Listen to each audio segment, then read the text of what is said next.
Halo guys, balik lagi sama gue Noval, YouTube channel Koinvestasi. Hari ini kita bakal update tentang Ethereum yang naiknya lumayan gila karena beberapa sentimen positif. Tapi sebelum mulai, jangan lupa like, subscribe, dan klik lonceng notifikasi di YouTube channel Koinvestasi.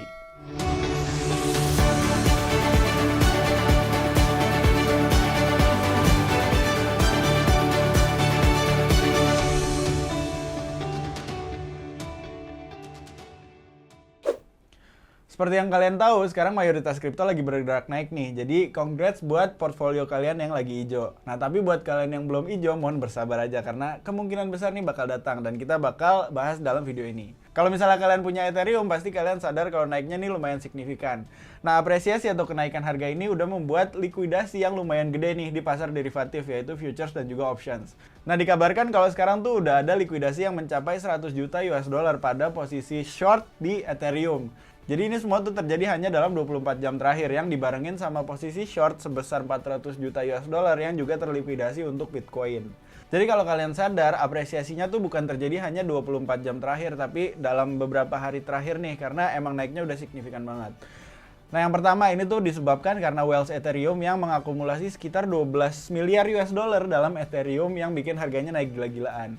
Dana tersebut tuh berasal dari Well Ethereum yang katanya sih long term holders, jadi investor-investor yang portfolionya turun tapi nggak jualan dan mereka malah akumulasi untuk beli tambahan.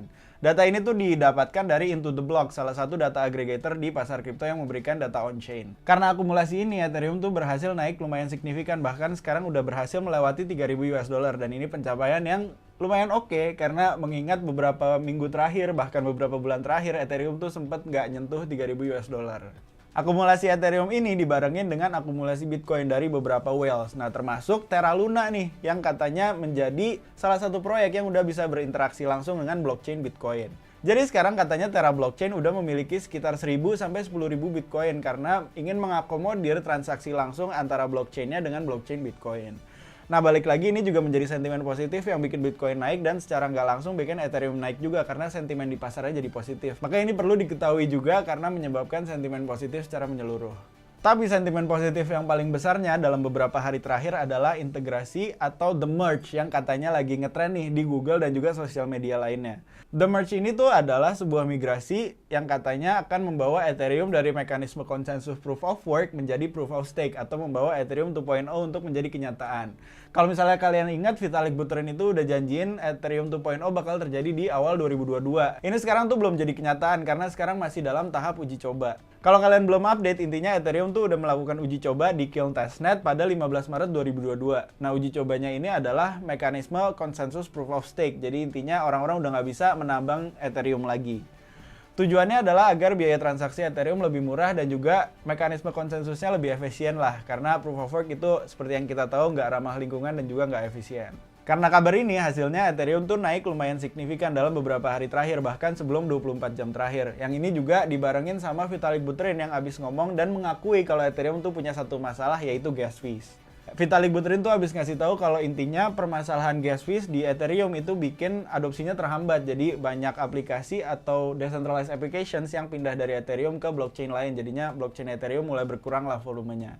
Karena kondisi ini, jadinya urgensi untuk Ethereum 2.0 tuh semakin tinggi. Jadi kita berharap aja nih, kemungkinan besar Ethereum 2.0 akan hadir di kuartal kedua atau kuartal ketiga 2022, sesuai janjinya Vitalik Buterin. Pernyataan Vitalik Buterin ini bisa dianggap sebagai sentimen positif, tapi walaupun emang apresiasi harga ini menjadi kondisi yang positif, ada suatu dampak negatif nih dari apresiasi harga Ethereum. Dampak negatifnya adalah terhadap sektor NFT atau non-fungible token, dimana kalau misalnya kalian tahu, mayoritas transaksi NFT itu menggunakan Ethereum. Karena Ethereumnya sekarang lagi mahal, otomatis volume transaksi NFT itu langsung turun. Jadi sekarang bisa dilihat dari data, sekitar 1 minggu terakhir sampai 30 hari terakhir, itu tuh volume transaksi NFT udah turun sekitar 2%-an sampai 4%-an. Jadinya ya dampak negatifnya itu, tapi buat kalian yang bukan trader NFT atau investor NFT ya harusnya sih bukan menjadi hal yang harus dikhawatirkan. Buat kalian yang penasaran kalau misalnya Ethereum itu bakal naik lebih tinggi atau bakal turun dulu, ini kita bisa lihat dari grafik mingguan atau weekly chartnya Ethereum yang memperlihatkan kalau sekarang tuh Ethereum belum balik lagi ke uptrendnya. Nah, sekarang tuh dia lagi ada di resistance sekitar 3.323 US dollar yang menjadi menurut gua pribadi adalah titik penentu apakah dia akan naik atau turun kembali. Intinya kalau misalnya dia turun lagi, ini tuh cuma sekedar pergerakan retest untuk turun sampai ke sekitar 2000-an US dollar. Tapi kalau misalnya dia break 3.323 US dollar, harusnya sih bisa naik lebih lanjut, bahkan kembali ke daerah 5.000 US dollar. Untuk sekarang gue belum tahu nih, karena gue juga bukan dukun, tapi intinya kita menunggu aja nih penutupan candlestick mingguannya akan di atas 3.300 US dollar atau di bawahnya, karena itu akan menjadi penentu pergerakan ke depannya. Kesimpulannya, walau sekarang banyak sentimen positif untuk Ethereum, dari sisi teknikal kita lebih baik untuk menunggu dulu sampai weekly close-nya tuh lebih jelas lah di atas 3.300 US dollar atau di bawahnya. Gitu aja deh guys update dari gue. Kalau misalnya ada yang mau ditanyain langsung aja komen di video ini. Kalau ngerasa bermanfaat jangan lupa like, subscribe, dan klik lonceng notifikasi di YouTube channel Koinvestasi. As always, Koinvestasi, semua bisa kripto.